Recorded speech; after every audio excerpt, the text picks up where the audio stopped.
Hello and welcome to this episode of the Sticky Note Marketing Show. I am your host, Mary Czarnecki, and today I'm thrilled to introduce you to my guest expert, Renee Koster. So if you do not know Renee, Renee is a learning experience designer and strategist. She's also the founder of Koster Creative Learning and Design. She's got 20 years, significant experience in education and anthropology, and now she helps heart-centered female entrepreneurs transform their experience and expertise into impactful, audience-centric courses and workshops. I'm all about the audience-centric. So help me in welcoming Renee to the show today. Welcome, Renee. So happy you're here. Thank you, Mary. So happy to be here. Fantastic. I already have some questions I'm dying to ask you and dig into your expertise around courses and learning experiences. But I know there are some folks joining us for our episode today, whether they're watching us or listening to us, who may know you, but I know some people are meeting you for the first time. So for those of us just getting to know you, can you help us understand a little bit about the work that you do and the problems that you help people with? Sure. Yeah. One of the first things that seems to come up when I work with people is feeling overwhelmed for one reason or another. And usually it comes down to having so many ideas, but also this strong desire to help, which is fantastic. But often when people have the strong desire to help, they want to give everybody everything all at once.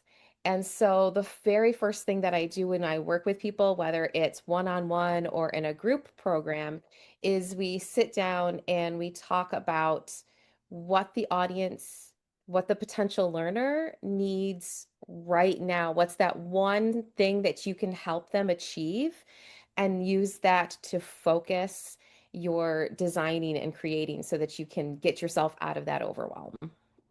I think that's such a good point too, because anyone who listens to the show knows that I'm a speaker, I do workshops, I do training, and I definitely am very familiar with that challenge of feeling like, oh, I've got this workshop and I have to deliver all this value and I just want to give them all of this knowledge.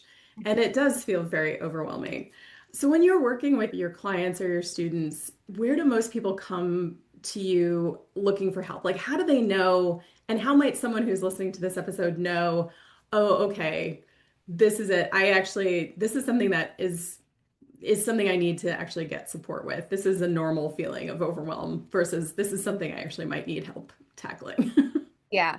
Usually people come to me after they've tried to do it on their own and they just get stuck in one place or another and realize this is a problem beyond me at the moment. I need help either with the full picture or just getting to that next plateau so that I can keep going. Nice. Now, I know that one of the things that you're amazing at is designing really transformational, like really results focused, impact oriented learning experiences. And I'd be curious because I know I've heard you talk about this, but I'd love for you to help clarify really what the core difference is between a course, because I know a lot of us hear about courses and online courses, versus a learning experience. And why does even that distinction matter? Yeah. First, a course can be a learning experience. It is a learning experience, but to make it a true experience, it has to have some level of engagement and relatability. So, a learning experience could be anything from your freebie or lead magnet that helps them get through one tiny little problem, but because it helps them solve that problem, they are learning and they are experiencing. For me, it's the learning experience can be so many different things, but the key is that it's engaging and it provides the impact and the motivation to then go out and apply what they've learned. It's more active rather than just watching a video or reading something. It's a more active way of learning. And I feel like a lot of us have had that experience of taking a course, maybe back in school. I remember taking general accounting in business school at Yale, and I checked that box. I'm not sure I'm using all of those principles Right. now, but you take the course, you learn the stuff, you take the test, you check the box. versus what I'm hearing you say, the learning experience has some, like you said, more transformational, more applied experience. Is that right? Yeah. Okay. Yeah, absolutely. Okay. So for those people who are listening who are thinking, okay, I do want to create a learning experience for my audience. I do have this knowledge or expertise that I want to deliver in this type of course container. How do they actually start doing that without slipping into that problem you talked about at the beginning, that overwhelm of, oh my gosh, I have all these things I want to download from my brain and infuse into these poor people? How do we make a course actually sound valuable and stand out without overloading it? That's where I use my framework, and I've coined it the roots to canopy method, because my approach is, you could say, it's reverse engineering, because I don't start with the content. The content needs the trunk and the roots to hold it up. So I start with, what does your audience need right now? And what do you and your business need right now? And where can they meet in the middle? And you find that one transformation that you can help your learners make. And then you break that transformation down into manageable steps or milestones. And then the fun part is usually where you start to build the engagement and bring in the content. So it builds on itself. I hope, first of all, this is just a little PSA for anyone listening and watching this. Hopefully, you have your sticky notes out, by the way, because Renee is giving you key information here, right, about where to start and where not to start. So, hopefully, you guys are all taking notes on this. But I just want to highlight one of the things that you said about which way to start, that a lot of people seem to start with the content. Right. Why is that really a mistake? Are there certain scenarios where that might be a good thing, or based on what you're seeing, it's important, but it's not that first step? The content can be a starting point where it's giving you the ideas for what you want to do. So you can look at your content and you can say, oh, I've got all of these great ideas. But then when you start to design, you might want to step back from that content and put it off to the side and say, okay, I know these are the ideas, these are the things that I talk about. What's the one thing I can do right now? And then work your way back to the content, because I know I found, and because I had to come to this the hard way around, which is why I share it. When you've got all of that content that you want to share, the again, it comes back to that feeling that I need to provide it all. And then how do you shove it in? And then you've got this over here and this over here, and it makes it hard to organize. It makes it hard to plan. But then it also makes it hard for your learner to understand and get through everything if you put too much into your course. So I guess you'd say a splitter. I rather have people develop smaller containers Mhm. that their learners can then move one to the next than try to put it all in one container, because then it just, people have a tendency to get lost, and you can get lost while you're trying to design it. Yeah. And I know you've researched this, right? You have a background in anthropology and why people do certain things. And I love geeking out on the neuroscience of things. So why people are triggered or making certain behavioral distinctions. So I'm a big believer in smaller because of those quick wins, right? I want Right. that dopamine hit. I want that Yeah. completed certificate. Is that something that you're also seeing? Is that not just it doesn't give too much information, but also that it like it's a yes and we get less information, less overwhelm. And is there something to this reward or is that just me? No, I absolutely see that. And that's one thing I talk about, because when you break it down into steps, then you can have that quick win, for instead of the win at the end of the course. You can have a win at every step of that course or every step of that group program. And it gets people either coming back to those sessions for the group program or clicking through to the next module and finishing it. I love that. Okay, so it's not just me that likes those little like rewards. No. Okay. So I'd be curious too, because along the theme of these rewards, even if a course is short, there's a million other things pulling in our attention these days. So, Right. what's one of the things that you help people focus on when they're designing their learning experiences or their courses that helps to keep their learners engaged?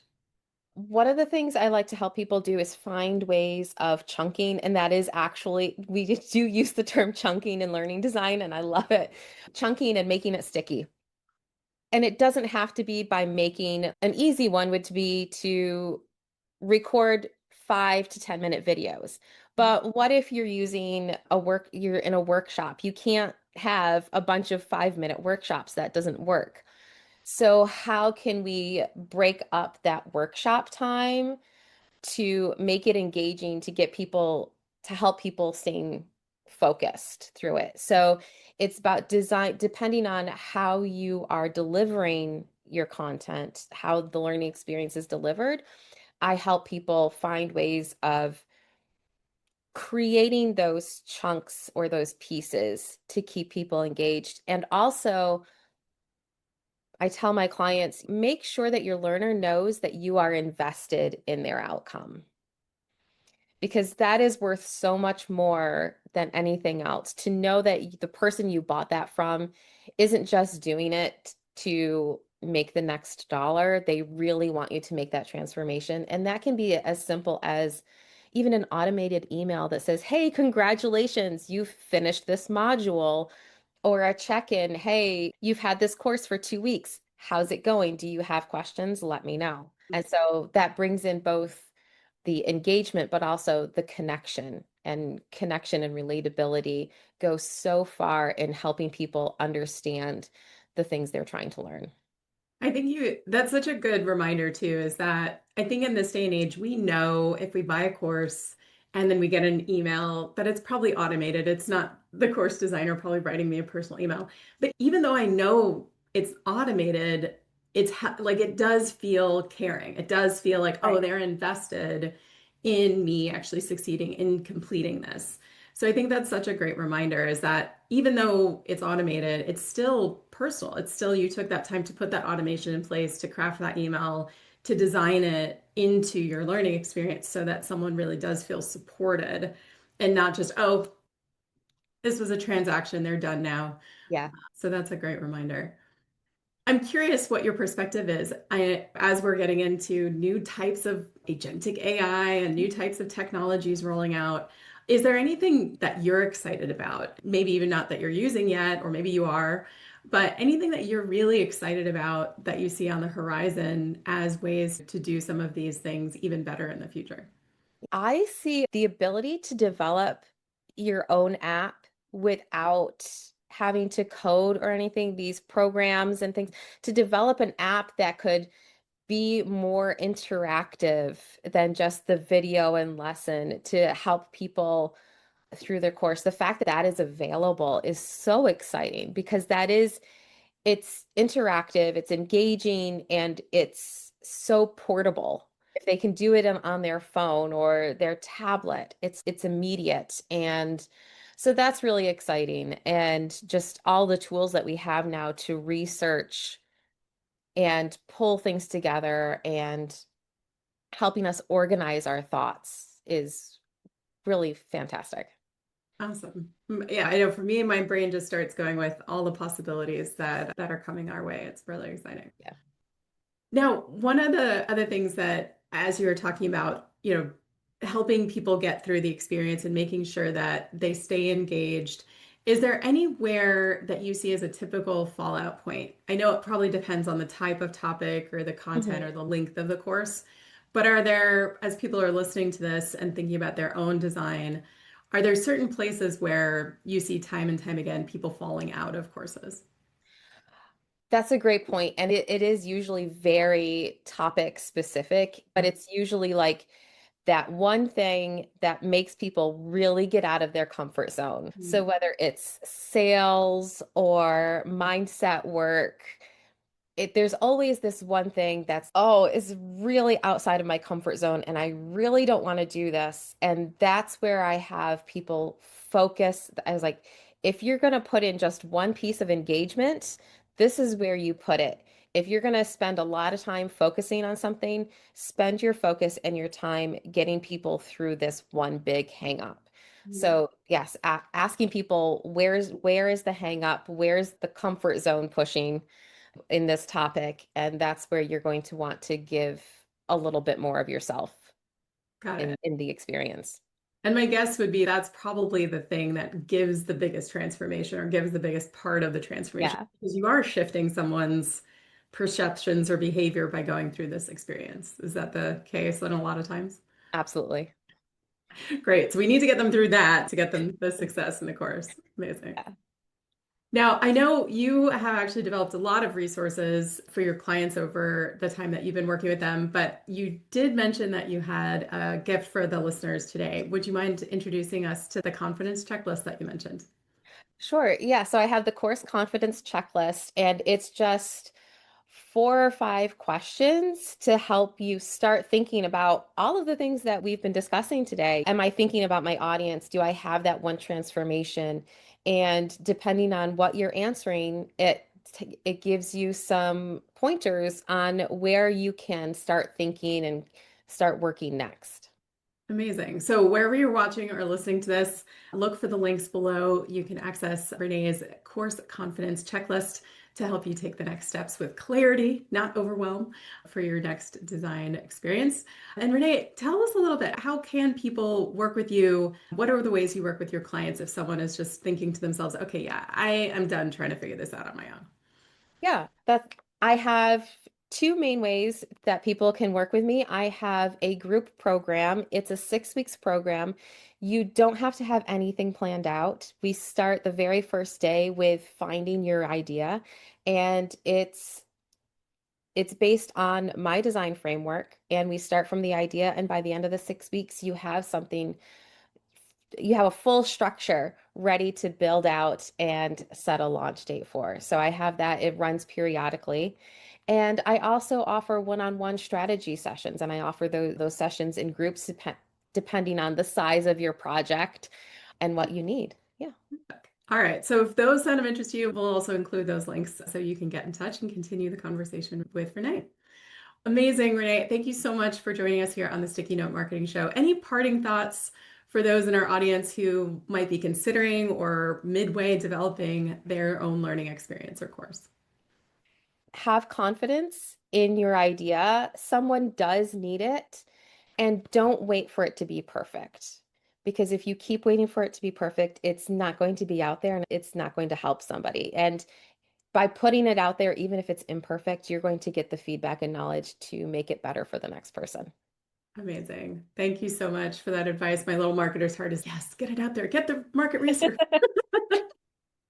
Amazing. Thank you, Renee, for being a fabulous guest expert today. Thank you, Mary. And for those of you listening, thank you for joining us for this episode. I hope you have a very full sticky note from all of the gold nuggets that Renee shared with us today. If you enjoyed this episode, please share, subscribe, pass this along to a friend, share the link, and join us on the next episode of the Sticky Note Marketing Show.